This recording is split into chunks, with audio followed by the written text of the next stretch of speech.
Hello, everyone. My name is Morgan Faith Harrell, the founder of Faith Aesthetics and of Faith on the Unseen.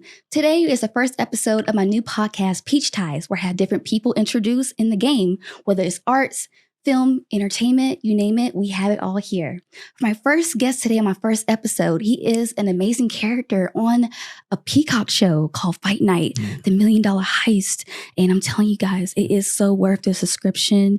It has a lot of heavy hitters. I mean, Samuel Jackson, Kevin Hart, Chloe Bailey, Lori Harvey, Don Cheadle, you name it, they have it. And I'm telling you, I'm excited for next Thursday. So now all my Thursdays, I'm ready to invest for the next episode.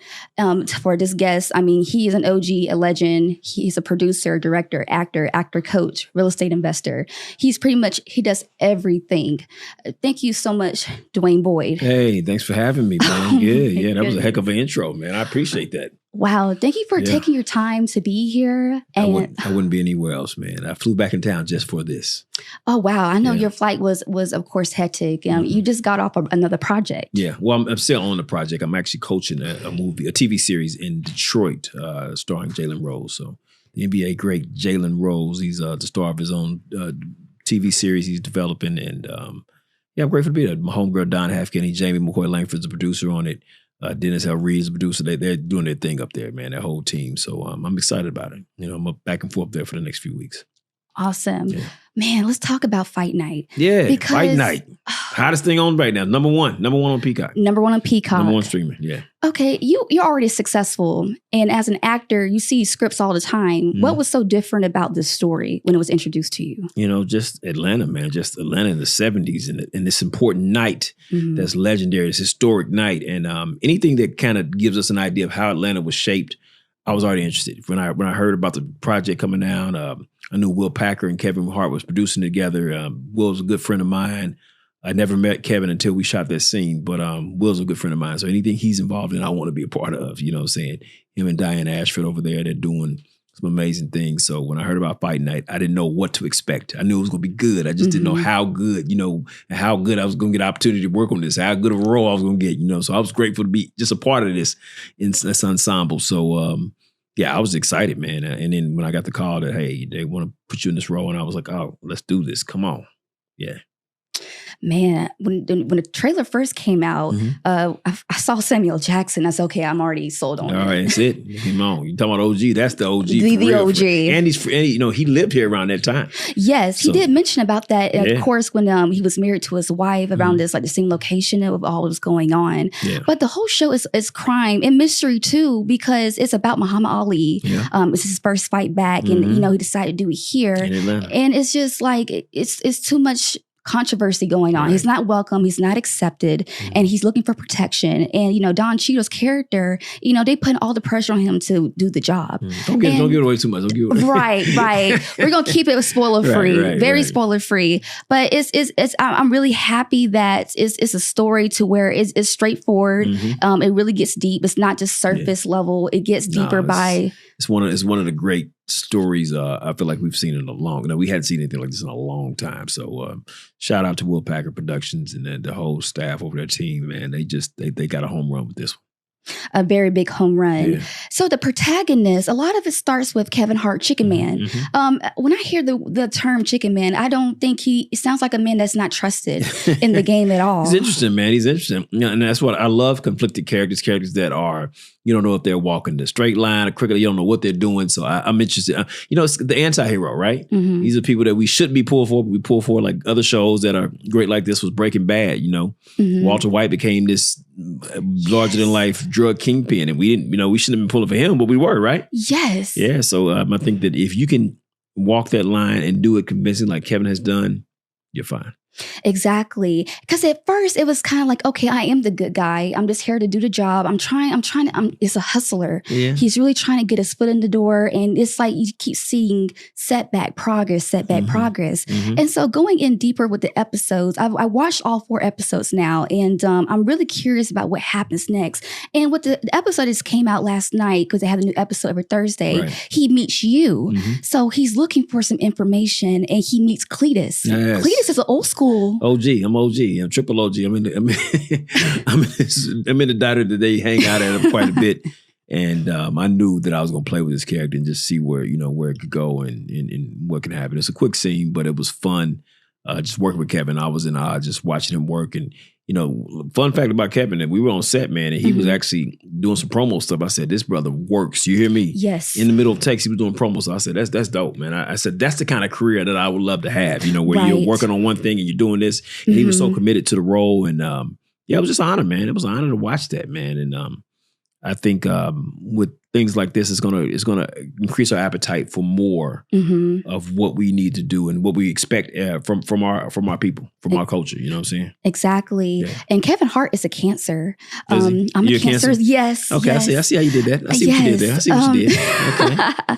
We are very hard workers. Yeah. We have empathy. True. We're very compassionate, and we really just get the job done. And I will say, I've seen a lot of work from Kevin Hart. I think this is like his best work. Oh man, I think this is something that none of us expected, right?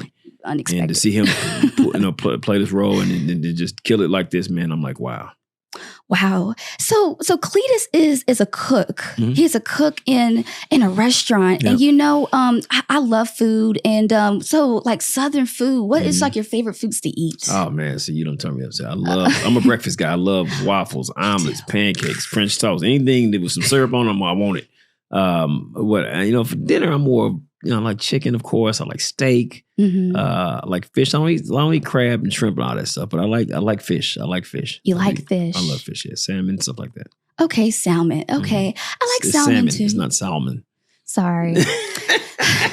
The country accent came out.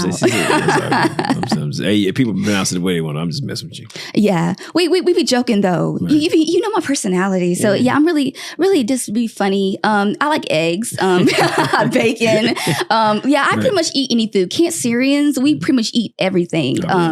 Maybe not cauliflower, but cauliflower's good. Yeah, when it's you ever had fried cauliflower before? That's a Southern thing. You dip that stuff in some hot sauce, man. What? They got some good fried cauliflower at Fellowship. I get it all the time every time I go there. It's like a cauliflower, buffalo style cauliflower. Man, it's amazing. Wow. And speaking of, just everything, 2024 has been a pretty good year for you. Yes. Every day is a good day. Every day we're above ground is a good day. Yes, that's like a quote that my dad has always, taught every one of his kids. And, it's a lot of death going around. We just lost a lot of legends. Yeah. James Earl Jones, Frankie Beverly. Frankie Beverly, yeah. I mean, could someone please check on Morgan Freeman, please? Yeah, it's hug him. It's one of the things, man, where you just got to be grateful for every day. You have to. Yeah. And of course with acting, you're the OG, and you're always thinking like, okay, being present in the moment. What makes a distinguished separation of a good actor and an excellent actor? Well, I think to me, I think that you never really master the craft of acting. I mean, we got some people that we look at like, oh, that's to me, I'm a Don Cheadle fan. All those guys that really paved the way. But I think as an artist, you'll always be learning. I worked with Michael Beach on the set of Kingdom Business. One thing he said to me was that he's a craftsman. I mean, he's going to always be working to improve and just do what he needs. He just looks at the business. His approach was just amazing to me. He said, he gave me a lot of jewels on set, just a lot of information. And that's one thing he said, he's a craftsman. And I looked at it different at that point. I said, okay, that means you're going to always be perfecting your craft. You're going to always be working and trying to get better as much as you can. So that was eye-opener for me. But I've always looked at it like that. I tell people in my class, if you're not on set, you need to be in class, getting better. If you're not in class, you need to be on set somewhere. So why are you not honestly always working? I get to do this every day. I get to help other actors, like I coach other actors. I had a 3 coaching sessions today, just today.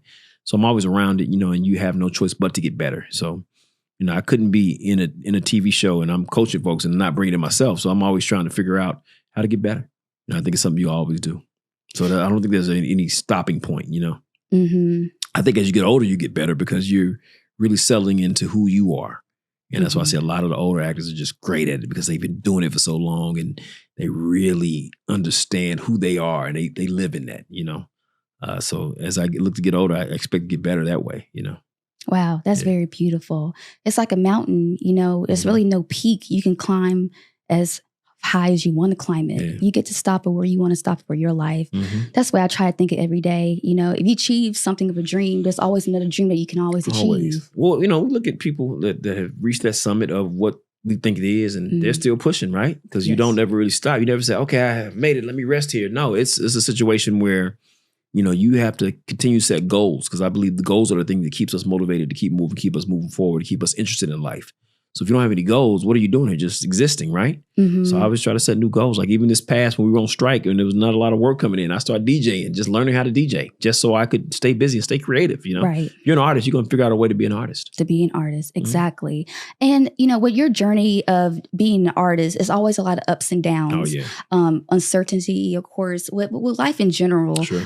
So I know I really live by faith. Not only is faith my middle name, but I embody it every day in my life. Okay. So what is how has failure taught you? What were moments of failure that kind of made you rethink things? And you know what, maybe it's not for me, but it's kind of like a redirection and an example of that. You know, I had to reestablish my relationship with failure, because I think failure is not what we think it is. You know, you do something, you get a result, it may not be the desired result, but you got a result. You know, and the question is, can you learn from that? And the answer should be always yes. You know, we learn more from our failures than we do for successes, right? Yes. So I don't look at failure as a bad thing. I think it's necessary. You know, if you're not failing, you're not trying. You're not going to bat 1,000. You're not going to do everything right. So the more mistakes you make, there's proof that you're trying to get somewhere. You're trying to reach goals. You're trying to be successful. And I think that I've learned so much from my failures that's made me who I am today. And I wouldn't trade any of those failures. You know, everything that I've been through that didn't go according to plan or didn't get the result I wanted, I learned from it. And I wouldn't be sitting here today if I did. Wow. You know what? And you know this with the journey of not just being like a dancer, but with like Miss Georgia. I just came back from that in June, and I had the best experience of my life. No. And you probably don't know this, but Better than this right here? I try to take every day with sun. Good. With a lot of sun. It took many years to win my first crown ever. Okay, congratulations on that. Thank you so much. And it's crazy because every time I didn't win a pageant, it just made me learn something more about myself to keep going. And some people stop at a certain age with pageants. You know, they didn't win and say, you know what, maybe it's not meant for me. So I aged out of the Miss America system at 25 years old. Oh, wow. And it's crazy because last year, you know, this is like, you know, how God talks to me. And I know God talks to you differently too. On my birthday, I was reached out from the Miss Cobb County Board, Gene Phillips. He asked me, he told me first that Miss America extended their age limit this year to 28. And he just asked me, you know, if you just want to try again, you know, you can always do that. I couldn't do Miss Cobb County that day. I was booked. So I did Miss Middle West Georgia. And it was like a lot of girls. I said, you know what? I'm old. Well, not old. I just, you know what? I'm satisfied with my own career. I feel like I made it. And it's like, why? But God was just like telling me, you know what? This is the one. This is the one. This is the one. And you listened. I listened. Yeah. I was like, you know what? I'll just do it. Because he kept bugging me and bugging me. And I've been seeing signs. I don't know how you see signs through the universe. Yeah. Numbers. I've been seeing 1111. Okay. Like everywhere. On license plates, clock. If my clock was like 9:30, it would be 11:11 on the stove timer. Wow. So when I won the pageant, my local director's license plate was 11:11. So that's how I knew it was the win that I had from God's life. You knew. I just knew. Wow. I just knew. So now I can teach people what faith truly is. Because I think that's what the definition of faith is believing it when you don't see it. True. And seeing your character in the show, it's like, I'm so proud of you. Oh, thank you. That is so, you haven't even seen the episode? No, not yet. Because I was in town. I was out of town. So yeah, I was busy. But it's been a great month, man. I just, came off of the Miss Cleo Rise and Fall, the Miss Cleo story, playing William Gone, played her attorney. Shout out to Lady of Rage. She did an amazing job. Robin Allen, Lady of Rage, played Miss Cleo. Jamie McCoy Langford is the producer of that project. Tim Reed, one of the people I looked up to, the OGs for real. He directed. He was the dad on Sister Sister. Tim Reed directed. His wife, Daphne Maxwell Reed, was in the film with us from Fresh Prince of Bel-Air. So that was cool to work on as well, man. And before that, I did a TV show on Bounce called Johnson that premiered. I did the season opener of this season. I was in the first episode. The first thing that came on screen, shout out to Thomas Jones and Deja LeRae. They got their show on Bounce TV called Johnson, so I got to do that. So it's been a back-to-back-to-back work month for me. It's been great. So I'm just happy to be working, what I'm saying, to be seen, be visible right now. So I try to set the example for Pan, so. Exactly. And Miss Cleo, I did see the movie. That's right. You came to the screening. Yes, That's right. Yeah. I had so much fun. Yeah. And it's just wild with her story of just being, well, not being a fake, but she wasn't really being honest. Well, the audience get to choose, was she just, doing an album, making an honest trying to make an honest living? Was she just trying to take this? She was. I think she was. And I think she was trying, but at the end of the day, I mean, it was and she's an actress. She was an actress. Yes. So, she played a role and it kind of got out of hand. But I think that, her being taken advantage of, there's no doubt about that. She was definitely taken advantage of.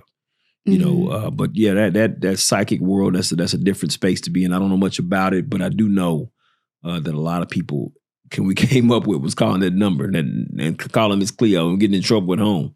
That was a big, because I came up around that time. I was young at the time. Right. And when that commercial, they ran those commercials every day. Every day. 20, 30 times an hour. It was just crap. I was like, what is going on? That's what it was. So she did a great job playing a role. And it was just a great way to tell Miss Cleo's story and get it out there, because she needed to be vindicated. She wasn't the enemy that everybody thought she was. Right. So I think that that story did that, and Jamie McCoy Langford did a great job of just telling that story and clearing her name in a sense.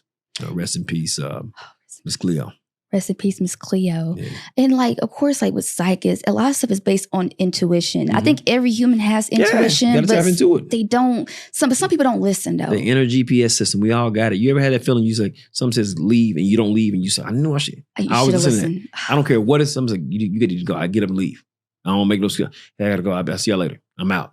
I've always been like that. My mother was like that though. She was the kind of person, she would tell you, don't hang around that person. And if I didn't listen, it would be revealed. So I knew early not to, take that for granted. If she said something, and one time she told me, I had just got a brand new bike. She said, don't take it to the park. I was going to baseball practice. I was like 11. My father bought it for my birthday. Blue mag wheels, everything. She said, don't take it to the park. I said, Mom, come on. She said, don't take it to the park. She went in the house, what'd I do? Took it to the park because I had to show it off, right? Mm-hmm. So I get to the park, somebody stole my bike at the park. While I was warming up playing baseball, he stole my bike, drove off on my bike. And I swear I saw it a couple of weeks later. It was spray painted. It was black now. You know what I'm saying? I said, he done spray painted my bike. That's my bike. And dude, he looked like the dude that stole the bike too. So I learned at that point not to not listen to my mom, listen to her and do what she says, because she knew something. She had a gift. I think we all have that gift. When the energy ain't right with somebody and you don't need to be around and you stay around anyway. Yes. And if whatever happens, that's on you, because you knew the energy wasn't right. You knew this was not the person for you. Whether it's relationship, friendships, everything, right? Mm-hmm. I know when to get out. But don't you think, with the kindness of people, they just want to give someone the benefit of a doubt? That sounds so nice, but no. No? Okay. You can't give everybody, you benefit of doubt and end up in jail or something, or even worse, right? True. Come That's on. true. You better, if something say go, leave. Get the hell on. You ain't got time for that. That's true. Can I say hell on this show? Because I know this is a faith-based show. Oh, that's okay. Faith aesthetics. Yeah. Yes, it's okay. Faith aesthetics. Is it faith aesthetics? Faith aesthetics. Faith aesthetics. Okay. I'm cussing all on your show. I'm sorry. That's okay. Please forgive me if I have sinned. I forgive you. I have sinned. It's okay. See, you're so forgiving. You're too forgiving. So I'm going to cuss again. I know. Okay. I know. I am a recovering people pleaser. Okay. Okay. I learned over the years of my life. I learned from my lessons. Okay. And, it's so freeing to not care what people think of you. You can't. Guess what? Because they're going to think something anyway. Why not give them something to think about? Let them see. If the thing is, if you doing stuff, they're going to talk. If you're not doing stuff, they're going to talk. So why not just live your life and don't care what they say? Just do it anyway. Exactly. Let them see you. Let them see you had your own podcast, but they give them something to talk about, right? Like, man, she really said she's really doing it now. You know what I'm saying? It's easy for people to talk. That's why I said I try to put myself around people who are actually doers. You know what I'm saying? Not just talking. Mm-hmm. You're not a talker. You're a doer. Continue to do. Not a daydreamer, but an active dreamer. There you go. Wow. Man, so I always wanted to ask. So you have, of course, everyone has a bucket list. Right. Do you have a dream role that you always wanted to play? I thought it was going to be superhero stuff, and I did get cast in Iron Man 3. I thought I was going to do that movie, but not as a superhero, but, who don't want to be Black Panther, right? Come on, that's what I want to do, but I ain't going to, hey, I ain't going to speak that, but, I might be a a variant of Black Panther. I don't know. But Yes, we can speak it to existence and manifest it. Yes. But I've always wanted. And I got cast in Iron Man 3, and I didn't make it to set because Robert Downey broke his leg. They canceled my role, and I was devastated. You know what I'm saying? But you know what happens, and then he healed 3 months later, and I never went to set. But it's one of those things that happen. But I don't think it's a dream role. I just like working, man. I like playing characters that are interesting enough to make me wonder what could be. You know what I'm saying? And keeps me excited. You know what I'm saying? Interesting. I used to fight against being typecast, but I think you gotta have to get typecast in this business starting off. Then you can start to explore. And I'm getting these interesting roles now. And I'm not playing the cop and detective all the time. I'm more the military guy. Mm-hmm. Now I'm playing the cook. Now I'm playing the attorney. Now I'm playing the therapist. Stuff I've never played before. So I'm getting different opportunities. I still haven't played. I played Thug one time, and I said that ain't gonna work. I put a do-rag on. I was like, nah, that's Dwayne. He ain't no Thug. You know what I'm saying? No, my manager one time sent me to an audition. She had me play a Thug. I said, this ain't gonna work. It was guys in the lobby with tattoos on their face. I said, those are real. That's I would pick them. Right. You know what I'm saying? So I know my lane, but at the same time, I do want to challenge myself and explore myself. And I think that if you want to do that, write something. Create your own projects. Yeah. Mm-hmm. Do what they're doing with Fight Night. Create your own version of that. That's what you want to do. Tell your story. Especially right now with everything on Tubi and everything. We got so many platforms now. A lot of platforms. There's no reason for you not to, get your phone out, shoot a movie. I don't care. And the skits come in, the Country Wayne skits. They doing their thing over there. Yep. So, yeah, it's opportunity now, man. Stop waiting for somebody to give you permission to just go. Don't wait. Nah. If you keep waiting, you will regret it. Yeah. Life will pass you by. Life will pass you by. It sure will. Yeah. You know what? So many actors, even on Fight Night, is there a favorite actor of yours? Oh, yeah, I'm a Lawrence Fishburne fan. That was my guy for a very long time. I said, that's the kind of career. I like Lawrence Fishburne so bad. When I started out, I wanted to be him. I would try to act like him. Forget Dwayne. I'm like him. Huh? Do I? Okay, let's tell me that. I'm saying that. Just a little bit, yeah. No, but Ike Turner, when he played Ike Turner, man, I thought that was just a magical role to me. I mean, I used to watch him in King of New York, Deep Cover, everything he did, I would watch. Boys in the Hood, of course. So he was just, to me, the actor's actor. He was like the standard to me. And I'm a big Don Cheadle fan. So to be on a project that he's on, hadn't had any scenes with him at all. So, but one of my students, Jeff Sprott, plays his right hand in this project. So Jeff was in our class at one point, and I'm really happy for him, excited for him. I'm a little jealous because he's with Cheadle. And I said, man, I text him, I said, man, you with Don Cheadle, dog. Wow. That's crazy. So yeah, he's from Kansas City. Don Cheadle's from Kansas City. So I definitely would have liked to work. I met him on set, but I think I just like art, man. I got to work with Jeffrey Wright before. I met him very early in my career. I was a stand-in for a while and on a project, and just watching his career has how much that's flourished and how amazing he is. So there's so many. I think everybody has something to offer, but the goal is to try to figure out who you are in the business. Try not to be defined by the roles that you're constantly cast as, and reinvent yourself over and over. That's what the great actors do. What great actors do. Mm-hmm. You know what? Favorite actor. Yeah, who's yours? That's good. That's a really good question. Outside of me, who's yours? You know what? What? Come on now. You know who it is. Not only because he's an amazing actor, but a director as well. Who? And that's like my dream job is to work for him, Jordan Peele. Oh, no, he's good. No, I used to like him on the skits, man. The skits. Yeah, it was funny as hell to me. It was funny to me. They had a hard time coming after Chappelle. Everybody was like, oh, who are these guys? And they made a name for themselves. So I respect that. I was a big fan of Key and Peele. Yes, it's actually very funny, very funny. It's like, but he took comedy and he transitioned to the horror genre. Maybe that was his thing, because comedy and drama, it ain't too far off. He figured out how to tell his story. He's a storyteller. Mm-hmm. I was definitely impressed with Get Out, man. I thought that was amazing, man. That's one of my favorite. Yeah, he hit that out the park. For that to be his first film, knocked it out. He won an Oscar for Best Original Screenplay. Yeah. It's one of my top 5 movies, actually. Of all time, really? Yes. That's strong right there. That's strong. Well, you young, so that thing, you ain't seen enough movies. I like Shawshank Redemption with Morgan Freeman. That's a classic. I don't care what, you cut that on, you can never take a turn off. I can't just go past it. If I see it, I was on, I got to watch it now. That and Godfather's it for me. I'm a big Godfather, okay. The Dark Knight, that was like one of my favorites now. And I like Five Heartbeats is a favorite.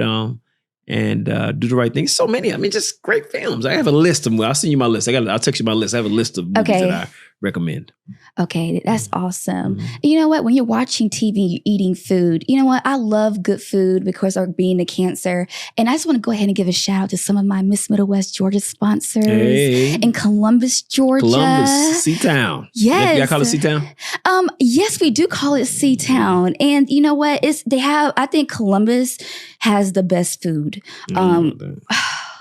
Well, with my sponsors. They do? They do sponsors? The sponsors, I gotta go check them out. yes. Who's the sponsor? Tell me who the sponsor. So one of my sponsors is Ed Southern Cooking. Okay. Netta's. I love Netta's. Netta's? What Netta's at?